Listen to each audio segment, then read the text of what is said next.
Hi po! Sa video na ito, ipapakita ko naman sa inyo ang isa sa mga pinaka-favorite kong methods personally para sa paghahanap ng product sa Amazon.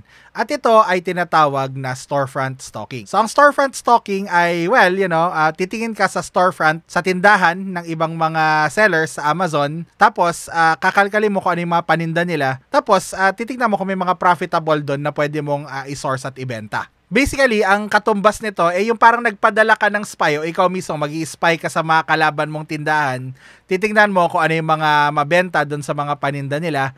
Tapos itatry mo na humanap ng supplier nila. Parang yung same na supplier nila, hahanapin mo. Tapos order ka rin ng ganon para makasabay ka, kumbaga, dun sa binibenta ng kalaban mong tindahan. So it's a strategy as old as time. And yun ang gagamitin natin dito sa storefront stalking. So syempre, online ito at sa Amazon. Kaya medyo iba yung espionage na gagawin natin ng konti, okay? Pero yun yung principle. Titingnan natin kung ano yung paninda ng iba. Tapos titingnan natin kung ano yung mga pwede nating ibenta dun sa mga paninda nila. Para mas maintindihan nyo, punta tayo sa screen ko. Okay, so andito na tayo sa screen ko. And then, ang una kong gagawin ay pupunta ako sa mga category at magni-niche down ako. So, pipili lang ako ng category na gusto ko.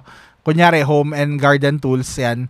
Tapos, hahanap ako ng something na, na maraming sellers. So, it doesn't really matter, okay? At hindi nyo kailangan gawin tong step na to necessarily. Kung meron na kayong ibang products na, na nakahanda. Okay? Kunyari, meron na kayo ibang nahanap na products, hindi ito yung first time nyo na na magpa-product research. So, hindi nyo kailangan gawin ito. Ang gamitin nyo na lang yung mga products na meron na kayo dyan. So, para mamaya gagawan ko siya ng example, okay, papakita ko sa inyo. Pero sa ngayon, dito muna tayo kasi kung sakaling meron sa inyo na first time yung magpa-product research at wala pa kayong kahit anong product na pwedeng gawin yung seed product. So, ganito, maghanap ng seed product. So, hahanap lang kayo ng product na merong 3 sellers or something or more. Ayan, nakita natin, 4 sellers. So, hindi nyo kailangan maghanap ng profitable na product dito, okay? Ang gusto lang natin ay something na may at least 3 sellers. So, the more the merrier, the more the better. So, tingnan natin kung merong mas marami pang sellers dito. Kung wala, check na lang natin yung 4 sellers na yan. Okay, so yes, dito na tayo magsimula sa 4 sellers na to. Yan, buksan na natin yan. Ngayon, nandito na tayo sa page nitong binuksan nating product. So, kanina nakita natin na 4 sellers siya. Yung pala 5, so good for us. Ngayon, para masimulan yung manual process ay bubuksan ko yung listahan ng sellers. So, yung other sellers on Amazon dito. Kiklik ko yan. Tapos, titignan ko itong mga nakalistang sellers niya. So, anong hinahanap natin dito sa mga listahan ng sellers na ito? So, ang hanap natin ay yung mga 500 and below ratings na mga sellers. Kunyari yan. Teka lang, pare-pareho yata ito Genebo. So, wag ito kasi same na sellers. So, baka private label seller to.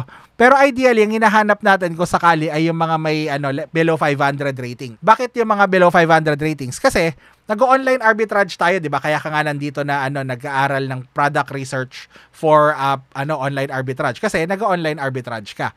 Syempre, ang gusto nating kalkalin yung mga ideally mga online arbitrage pa.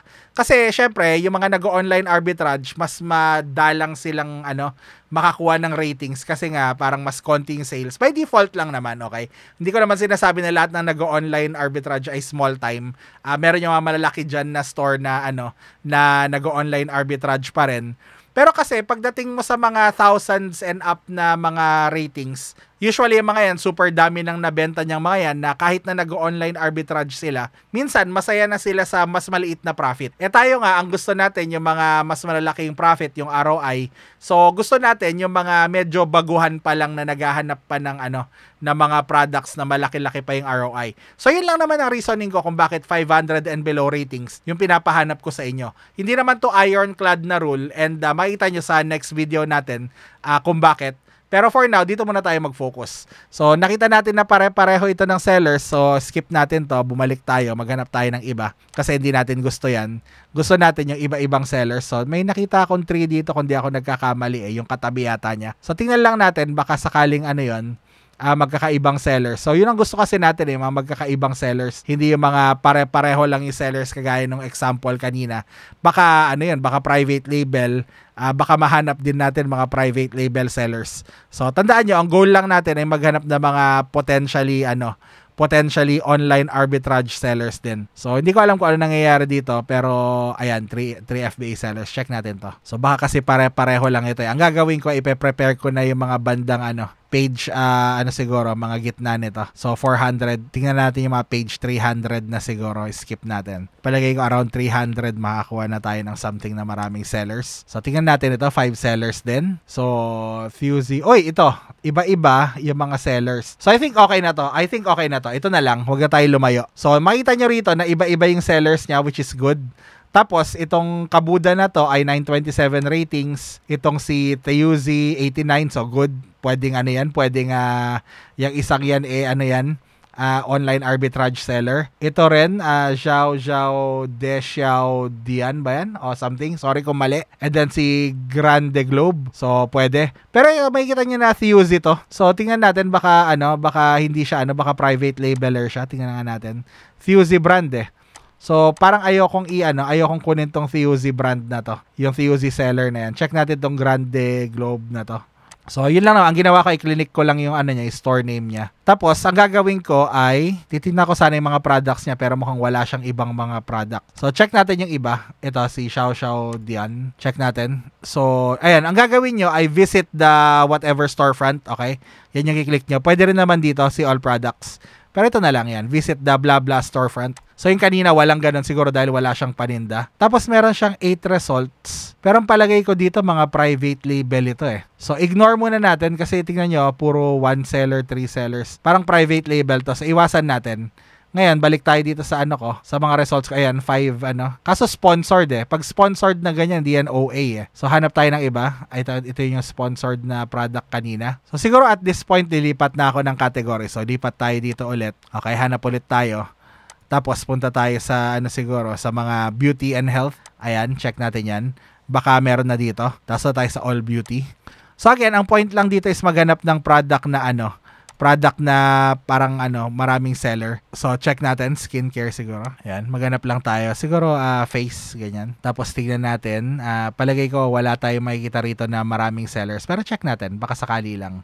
Maghihintay lang ako dito ng na mag-load yung DS Amazon Quick View ng mga number of sellers. So, syempre, mga sold by Amazon din natin papansinin yan. Unless marami silang sellers na pwede natin kalkalin. So, again, uulit-ulitin ko. Ang point is maghanap lang ng product na maraming sellers. Kung hindi pa tayo makakita dito in the next so hindi ko nasasayangin ng oras ninyo, and then kukuha na lang ako ng ibang seed product. So ito palagay ko okay ito. Hindi pa naglo-load yung number of sellers niya. Pero very positive yung pakiramdam ko dito sa mga nandito. So check natin. Ito, ayan nakita nyo? 8 FBA sellers. Yan, okay na to. Tingnan natin to. Buksan natin to. Yan, okay? Tapos, titignan ko ulit tong other sellers on Amazon niya. So, sana iba-iba. Yan, iba-iba, diba? El Garden LLC, meron si Baru Mall, meron si DZ Mall. Ayan, so, yung iba sa kanila, thousands of ratings na. So, JNE yan, maganda. Ito, Simple Little Things LLC. So, una, tignan natin itong Baru Mall na to. Kasi siya yung una sa listahan. So, bubuksan ko siya. Kiklik ko yung store niya. Ayan yung kiklik natin, okay? Yung sold by. Tapos, pupunta tayo dito sa Visit the Baru Mall storefront. Ayan, meron siyang 27 products. So, may DS Amazon Quick View tayo. Kaya dito pa lang, makikita na natin yung mahanap natin. So, ano ulit yung mga initial filter natin? Diba? $20.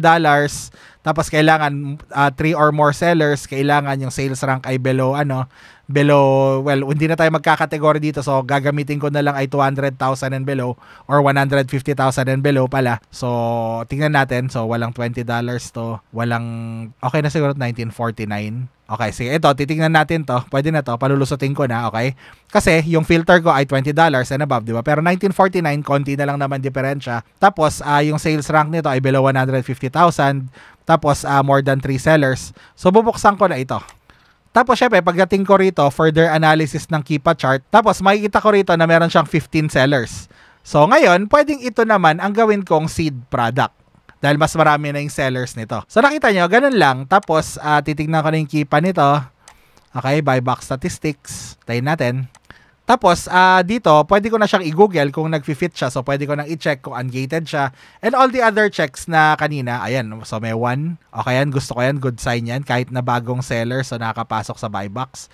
So, i-google ko na siya. Titignan ko kung meron siyang kamatch na store na mas profitable. So, tingnan natin. 1949. Tapos dito, 1339. Ito kaya, ano to? Teka lang.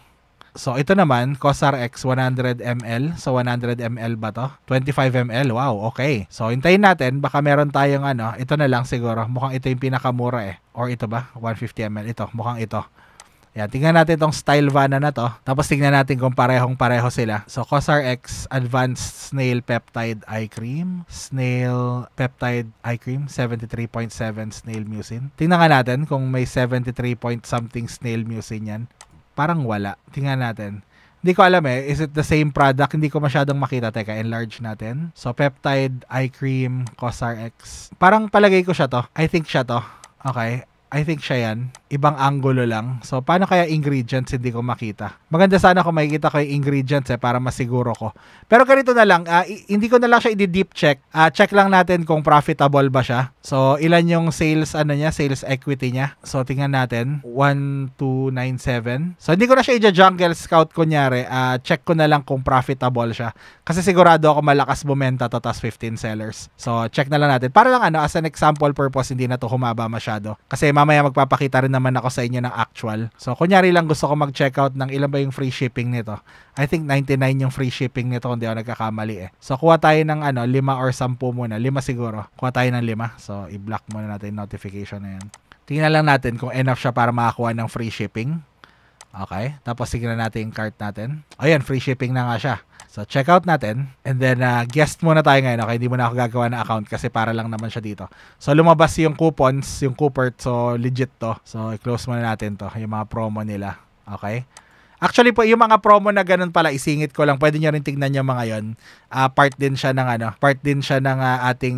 ating rabbit trailing. So, tingnan lang natin kung may gaganang mga Kasi kung Oregon yung gagamitin natin, kunyari prephub.com or prephub prep center yung gagamitin natin. So, pwede tayong makatipid dito. Wala naman tayong tax na idadagdag tas free shipping. So, hindi ko na ilalagay address dito. Tingnan na lang natin kung ano yung presyo rito. Parang assumption na lang para mapabilis tong video na to at makamove on tayo sa next. Kasi yung next natin, sigurado ako mas lalo kayong matutuwa. So, hintayin lang natin mag-load itong coupons.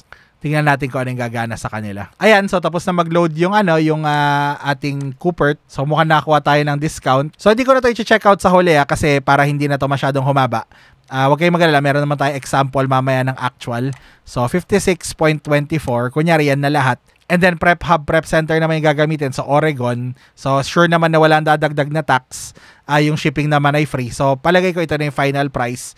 Pero, again, kahit na i-assume nyo yun, parang i-check out nyo pa rin para sigurado. Hindi ko lang yun gagawin ngayon for the purpose of speeding up the video. So, divided by 5 units kasi 5 yung check out ko. Tapos, plus 1.8 na charge ng Prep Center kasi Oregon sila. Tapos, plus 50 cents na yung shipping fee saka yung ating placement fee. So, yan. 13.55. So, ni-round off ko na 13.55. So, check natin. Baka profitable ito.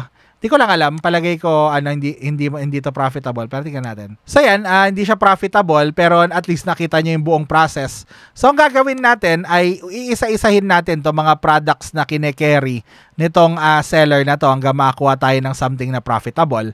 Ngayon, kung wala tayong nakuha na profitable, then babalik tayo dito tapos ibang na naman yung kakalkalin natin. So asan yung next na seller na may below 500. So ito naman si J plus E Supply. So siya naman.